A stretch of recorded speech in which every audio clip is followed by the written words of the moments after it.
Mon podcast IMO. Bienvenue dans ce nouvel épisode de mon podcast IMO. Vous avez l'habitude, tous les jours, 7 jours sur 7, sur toutes les plateformes de podcast, vous retrouvez un focus sur l'actualité de l'immobilier avec un invité. Et aujourd'hui, notre invité, c'est Luc Pignard. Bonjour Luc. Bonjour Fred. Alors Luc, vous êtes cofondateur et responsable technique de La Loupe Immo.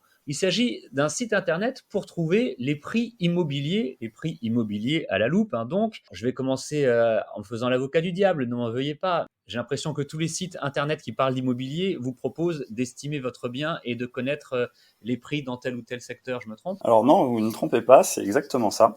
C'est vrai qu'on arrive sur un segment de marché qui est déjà occupé par un certain nombre de concurrents. Mais comme vous l'avez dit, ces sites-là, souvent, vous proposent d'estimer votre bien.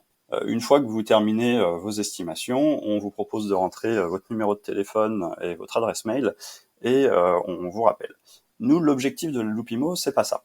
L'objectif de la Loupe Immo, c'est de répondre à une problématique qu'on s'est fixée avec Olivier, qui est mon associé, qui est comment en fait appréhender sereinement le marché immobilier et structurer toute la démarche qui va être autour du projet. Donc, pour répondre à cette problématique-là, la plateforme va proposer certes une carte des prix qui restitue la réalité du marché immobilier et de sa dynamique, que ce soit à l'échelle d'un département, d'une ville ou d'une adresse. Et en fait, cette carte, nous, on va venir l'enrichir par de nombreux éléments qui vont permettre en fait de contextualiser le bien. Alors, contextualiser le bien, qu'est-ce que ça veut dire ? C'est la proximité des écoles, des transports ou bien des commerces. L'idée, en fait, c'est vraiment de donner une vision assez large de la dynamique du marché immobilier et non pas de l'estimation de votre adresse. L'objectif pour nous, donc, c'est pas de faire l'estimation, c'est bien de proposer une information à l'échelle d'un quartier, une information qui est objective et complètement transparente. Et au même titre, on ne cherche pas à faire l'estimation de votre bien parce qu'on considère que c'est le travail du professionnel. Nous, on souhaite se positionner en tant que tiers de confiance finalement, apporter aux particuliers de l'autonomie dans sa recherche d'informations sur le marché immobilier, tout en le mettant en relation avec le professionnel lorsqu'il souhaitera concrétiser son projet. Alors, à l'échelle d'un quartier, vous venez de le dire, Luc Pignard, et c'est exactement ça, c'est assez impressionnant. Il y a une carte, la carte des prix, qu'on trouve tout de suite en arrivant sur la Loupe Immo, avec une échelle classique, vert de plus en plus clair, jaune, orange et rouge de plus en plus foncé. Et plus on zoome, plus on est vraiment dans des quartiers. C'est-à-dire que là, vraiment, c'est pas une région, un département, une métropole, une ville. On est vraiment sur des choses quartier par quartier. Alors, comment est-ce que vous faites ? J'imagine qu'il y a des algorithmes et que vous agrégez toutes les données que vous pouvez trouver, notamment tout ce qui est en open data ? Oui, exactement. Nous, on est vraiment... notre socle, c'est l'open data. C'est pour ça également qu'on transmet, qu'on essaye de porter nos valeurs de transparence, parce que c'est aussi dans cet écosystème-là qu'on se trouve. Évidemment, nos algorithmes utilisent les DVF que beaucoup aujourd'hui de plateformes reprennent, et puis on va, en complément de ces DVF, également regarder ce qui se passe à un instant T sur le marché immobilier, et ça va nous permettre en fait de dégager des historiques de prix, et puis également des tendances, des évolutions, donc qui vont se passer encore une fois, que ce soit à l'échelle d'un département, d'une ville, ou bien même d'une adresse.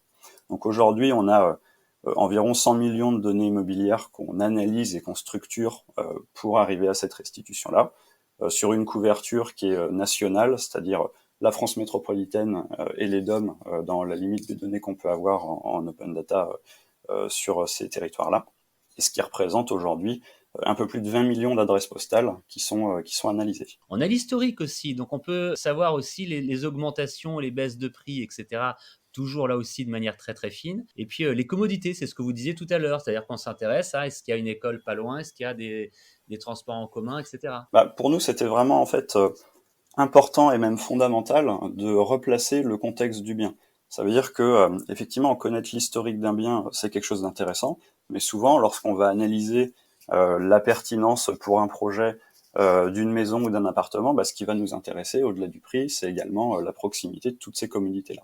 Donc aujourd'hui, ce qu'on apporte, c'est la proximité des écoles, des transports et des commerces, mais on souhaite également aller plus loin en amenant de nouvelles données et puis en enrichissant vraiment cette contextualisation. Il y a quelque chose qu'il faut préciser aussi, c'est que votre site, il est ouvert à tous, mais en réalité, si on regarde bien, c'est aussi le modèle très connu du freemium, c'est-à-dire qu'il est ouvert à tous gratuitement, notamment pour quelqu'un qui veut acheter son appartement ou sa maison.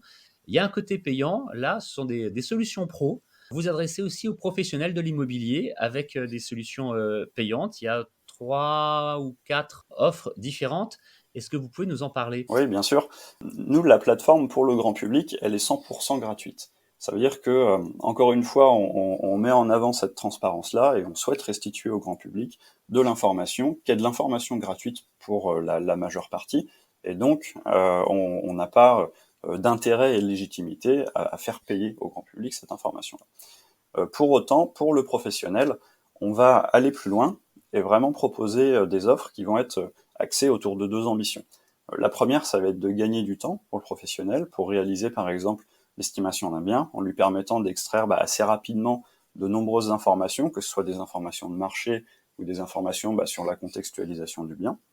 Alors pour ça, on utilise un très très gros volume de données et on va aller sur des restitutions qui sont en fait plus fines que celles qu'on propose au grand public. Alors pourquoi? C'est parce que la lecture du grand public n'est pas celle du professionnel et donc on a des informations et des finalités qui sont pas les mêmes. La deuxième ambition qu'on porte vis-à-vis des professionnels, c'est l'optimisation de leur visibilité dans ce qu'on appelle des secteurs de référence. C'est-à-dire qu'on va permettre aux professionnels d'être positionnés et référenciés dans leur quartier, et donc en fait de capter des opportunités auprès de porteurs de projets qui vont être qualifiés et proactifs. Alors, quand on dit qualifié et proactif, on insiste beaucoup, nous, sur ces termes-là, parce que ça fait partie de nos éléments de différenciation. On ne souhaite pas faire du lead pour faire du lead. Euh, la personne, nous, on lui propose de prendre contact avec le professionnel, mais en aucun cas, on ne va aller pousser de manière invisible ces informations auprès des professionnels. Ça veut dire que c'est vraiment l'utilisateur qui est au centre et qui va décider de la mise en relation. Pour terminer, peut-être, Luc Pignard, vous pouvez peut-être nous parler des développements qui sont prévus pour la Loupimo. C'est un site récent, un site de la PropTech, très clairement. On en découvre toutes les semaines des sites et des entreprises de la PropTech sur mon podcast Imo. Votre site est, on l'a dit, extrêmement précis, extrêmement clair. Vous souhaitez aller encore plus loin? On est vraiment au tout début de l'histoire. Ça veut dire que le projet La Loupimo, c'est un projet qui a été lancé, initié en février 2020. Voilà. La plateforme en elle-même, elle a été mise en ligne au mois d'avril, au début du mois d'avril. Donc on est vraiment dans les premiers pas de cette plateforme. Effectivement, comme vous l'avez dit, on vient d'adhérer au mouvement PropTech et pour nous c'est vraiment une fierté. On est à côté de startups qui proposent des solutions vraiment innovantes et on espère à notre échelle pouvoir également apporter à cet écosystème-là. Et pour nous, nos propres ambitions, évidemment on a énormément d'idées. On souhaite déjà continuer à enrichir la plateforme, aller plus loin dans la restitution d'informations, apporter un outil pour encore mieux structurer ce projet immobilier parce que c'est vraiment notre ambition à terme.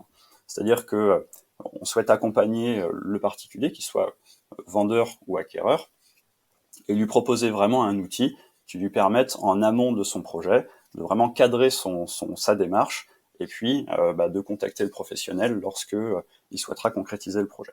Donc par rapport à ça, et pour renforcer ce positionnement et puis ce qui fait aussi notre différenciation, on travaille à s'entourer de partenaires qui partagent cette ambition et puis également nos valeurs, et puis un objectif évidemment de faire grandir l'équipe pour se renforcer, que ce soit sur les pans techniques ou commerciaux, pour se donner les moyens de parvenir à ces ambitions. Alors le site, la carte des prix, les solutions pro que vous proposez, tout cela c'est concret, ça existe, on l'a dit, c'est précis, ce sont des chiffres, des informations les plus fines possibles, tout ça, ça existe déjà. Les développements, ils vont arriver dans les semaines, dans les mois qui viennent. On aura l'occasion d'en reparler avec vous sur mon podcast IMO. Merci beaucoup en tout cas pour toutes ces informations et la présentation de la Loupe IMO, qui est un site vraiment très intéressant pour connaître les prix de l'immobilier à la loupe. Ça n'est pas que un slogan, puisqu'on l'a dit, vous allez chercher, vous allez zoomer vraiment quartier par quartier sur toute la France et pas uniquement la France métropolitaine. Ça aussi, c'est important de le signaler. Merci encore, Luc Pignard. Je rappelle que vous êtes cofondateur et responsable technique de la Loupe Immo. Merci à vous. Et merci à vous d'écouter mon podcast IMO, de vous abonner à mon podcast IMO. C'est gratuit, c'est tous les jours, 7 jours sur 7, sur Deezer, sur Spotify, sur Apple Podcast, sur Google Podcast, sur toutes les plateformes de podcast que vous souhaitez utiliser. À demain. Mon podcast IMO. Mon podcast IMO.